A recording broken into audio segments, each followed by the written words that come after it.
झालीये। कर्नाटक गोव्याजवळ समुद्रात चक्रीवादळाची स्थिती आहे, त्यामुळे कमी दाबाचं क्षेत्र निर्माण झालंय।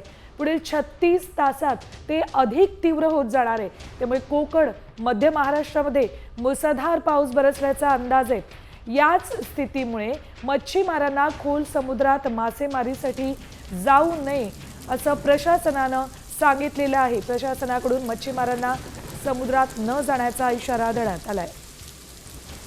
सकाळी 8:30च्या निरीक्षणानुसार उत्तर कर्नाटक गोवा किनारपट्टीपासून पूर्व मध्य अरेबियन सीमध्ये जे सायक्लॉनिक सर्क्युलेशन होतं त्याच्या प्रभावामुळे एक कमी दाबाचं क्षेत्र तिथंच तयार होत आहे। पुढच्या 12 तासामध्ये पुढच्या 36 तासामध्ये ते अजून तीव्र होऊन ते उत्तरेकडे सरकण्याची शक्यता आहे।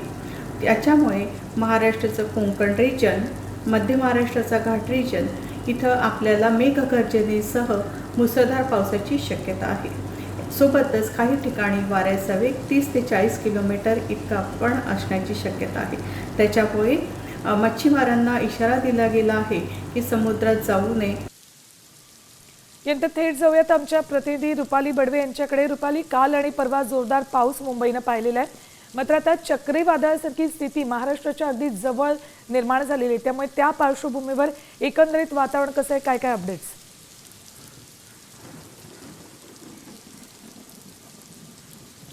सुवर्णा, मुंबईमध्ये मागच्या 2 ते 3 दिवसापासून सलग मुसळधार असा पाऊस पडतो आहे आणि त्याच्यामुळे आधीच खरं तर प्रशासन यंत्रणा जी आहे ती अलर्टवरती आहे। मात्र आता पुढचे काही दिवस जे आहेत ते सुद्धा मुंबईसाठी, मध्य महाराष्ट्रासाठी आणि एकूणच कोकणासाठी सुद्धा महत्त्वाचे असणार आहेत, कारण की कर्नाटक आणि गोव्यामध्ये जी परिस्थिती किनारपट्टीवर निर्माण झालेली आहे ती चक्रीवादळाची आहे आणि हे चक्रीवादळ महाराष्ट्राला सुद्धा धडकेल अशा पद्धतीची खरं तर शक्यता वर्तवली जात आहे आणि याच्यामुळे आता संपूर्ण जी यंत्रणा आहे ती कामाला लागल्याचं पाहायला मिळत आहे। यंत्रणांकडून अलर्ट देण्यात आल्याचं पाहायला मिळत आहे आणि एकूणच या संदर्भामध्ये सावधगिरी बाळगत असताना मच्छीमारांना सुद्धा खरं तर सूचना देण्यात आलेल्या आहेत की या पुढच्या काही दिवसांमध्ये कुणीही खोल समुद्रात जाऊ नये। यासोबतच जो किनारपट्टीचा एकूणच परिसर आहे, मुंबई असेल किंवा मग कोकण असेल, या संपूर्ण किनारपट्टीमध्ये पर्यटक खास करून मोठ्या संख्येने येत असतात, त्याच्यामुळे या ठिकाणी सुद्धा पर्यटकांसाठी सुद्धा यंत्रणा या ठिकाणी लावण्यात आलेली आहे। खरं तर दरवर्षी अशा पद्धतीने काळजी घेतली जात असते, मात्र चक्रीवादळाच्या अनुषंगाने पुन्हा एकदा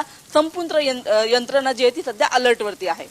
धन्यवाद रुपाली या संपूर्ण माहितीसाठी। तर अरबी समुद्रामध्ये कमी दाबाचं क्षेत्र तयार झालंय आणि या पट्ट्यामुळेच त्या वातावरणात बदल झालेला होता, मात्र आता चक्रीवादळाची स्थिती निर्माण झाली आहे, त्यामुळे समुद्रकिनारी राहणाऱ्यांनी आणि या आसपासच्या परिसरातल्यांनी प्रत्येकानं काळजी घेणं हे गरजेचं आहे।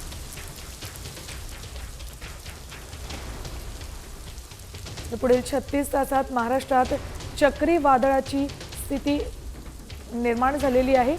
या दृश्यांमध्ये बघा, मोठ्या प्रमाणामध्ये जे पांढरे पट्टे दिसत आहेत ते महाराष्ट्रामध्ये मोठ्या प्रमाणात दिसत आहेत, सर्वाधिक दिसत आहेत।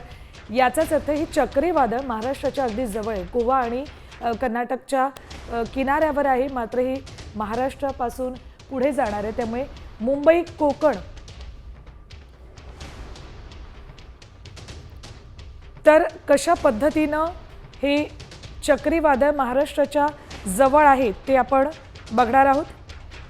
कशा पद्धतीने चक्रीवादळ महाराष्ट्राच्या जवळ आहे बघा, हा महाराष्ट्र आहे आपला आणि हे चक्रीवादळ इथून पुढे सरकत गोवा आणि कर्नाटकपासून सरकत पुढे येते, त्यामुळे इथे चक्रीवादळाची स्थिती निर्माण झालेली आहे आणि म्हणूनच पुढचे 36 तास महाराष्ट्रासाठी काळजी घेणं महत्त्वाचं आहे, कारण जोरदार पाऊस आणि वादळी वारे सुद्धा यावेळेला वाहण्याची शक्यता आहे। म्हणूनच मच्छीमारांना सुद्धा समुद्रात खोल जाऊ नये, मासेमारीसाठी जाऊ नये असं आवाहन करण्यात आलेलं आहे। हा संपूर्ण पट्टा इथे मोठ्या प्रमाणात ढग सुद्धा दिसतात आणि चक्रीवादळाची स्थिती निर्माण झालेली आहे। याचा परिणाम आपल्याला पाऊस आणि वादळी वाऱ्यांच्या रूपानं महाराष्ट्रात दिसणार आहे। या संदर्भातले सगळे अपडेट्स पाहायचेच आहेत, मात्र इतरही भागामध्ये पावसानं जोरदार हजेरी लावलेली आहे।